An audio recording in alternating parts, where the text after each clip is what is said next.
So let's talk about Russia now, and that propaganda law, the anti-gay propaganda law that was passed last year. There was talk of a boycott or similar LGBT action during the Sochi Olympics, and that seemed to sort of fizzle. And now we actually have the Russian forces invading a neighboring country and using, to at least some extent, the pretext of they've been setting out their own propaganda that revolutionaries in Ukraine are pro-gay forces or gay conspirators from the EU. This is a very different situation from what you've got with, smaller, impoverished, dependent countries in Africa. What can be done to stop Putin? Can anything be done there? It is a very different situation, but it's also very similar. It's similar in terms of the scope of the law, the vague wording, the impact of the law, but it's also linked because Russia has been championing the idea of traditional values at the UN Human Rights Council.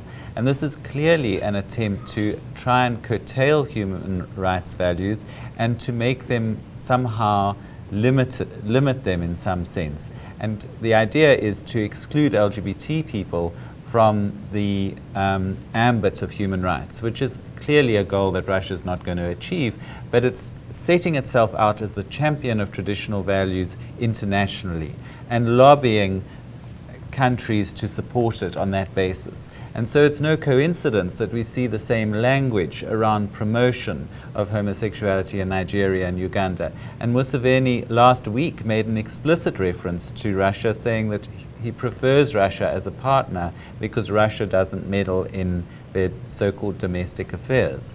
So, and I say so-called because these issues go to, fundamental human rights principles that are the business of everyone, not simply, the Ugandan government doesn't have the right to simply impose restrictions on a segment of the population. But, and you're right, is that the LGBT issue has been set up as a dividing issue around Ukraine. Like, does Ukraine join the EU or the customs union? And it's been framed in this idea that somehow by joining the EU that it's about supporting LGBT rights, whereas on the other hand Russia is setting itself up as preserving and protecting traditional values.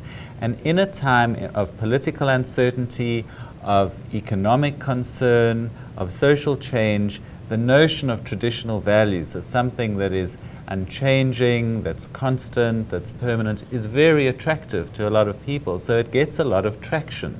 So that to me is a very disturbing element in which Russia is attempting to reconfigure human rights in terms of a framework of traditional values rather than in terms of universal rights claims that apply to everyone.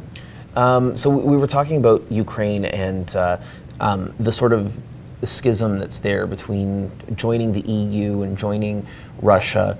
To what extent are gay activists actually part of this discussion in terms of, I've heard reports that there are gay activists involved in, the revolutionary activities that were going on in Ukraine because they too want to be part of the national discussion. They want to be part of asserting their rights in whatever new country is created here, or whatever new government is created here. Some of them see joining the EU or becoming more closely tied with the EU as a way to advance those rights. Is that something that's actually happening on the ground? We've had a researcher at Human Rights Watch working in Ukraine and documenting experiences of violence by LGBT people within Ukraine. So she's been very well placed to be understanding what's happening because events have unfolded totally unexpectedly, and so she has been observing what is going on. And it's a complicated situation because yes, there are LGBT activists involved in the protest.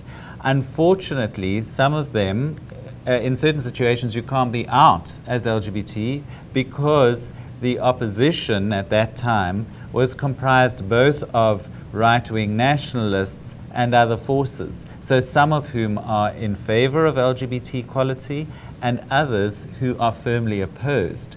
So it meant that a lot of LGBT activists needed to be quite discreet in their involvement because of the threat of right-wing violence directed at them. So it's a complicated situation in Ukraine where, you know, there are differences of opinion on all sides on the LGBT issue. You know, some people are Russia is painting this as a gay or Jewish conspiracy that has toppled the government, while at the same time saying that the government has been taken over by Nazis. It seems like a massive contradiction, but at the same time, you're saying that the opposition in Ukraine, very much there was a very right-wing element there. Is that element still part of the revolution or the new government that is in place now?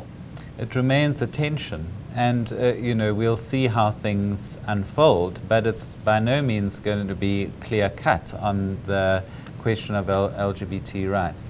But the way in which Russia, you know, uses the LGBT issue, and I think we need to be careful to always see it for what it is that it's a scapegoating tactic, and that we need to see it in the context of the broad clampdown of Russia on voices of political opposition, the attempt to stifle civil society, the explicit way in which they try to cut sources of international funding for NGOs working within Russia, the way in which NGOs are required to register as foreign agents with all the connotations that has if they're receiving funding from abroad. So it's part of a broader attempt to stifle civil society and using the LGBT issue, just like it's used in Uganda, just like it's used in Nigeria, as a way of whipping up popular support in favor of Putin and against a perceived enemy out there, whether it's Ukraine, whether it's the USA, whether it's the EU,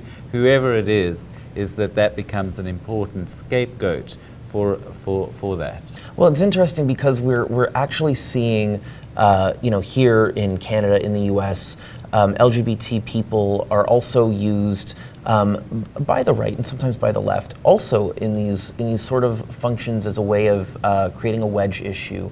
You know, the way that LGBT people faced violence or state-sanctioned violence in Iraq and Iran was occasionally used as a talking point by people in the right in both Canada and the United States to justify aggression or even war in that region.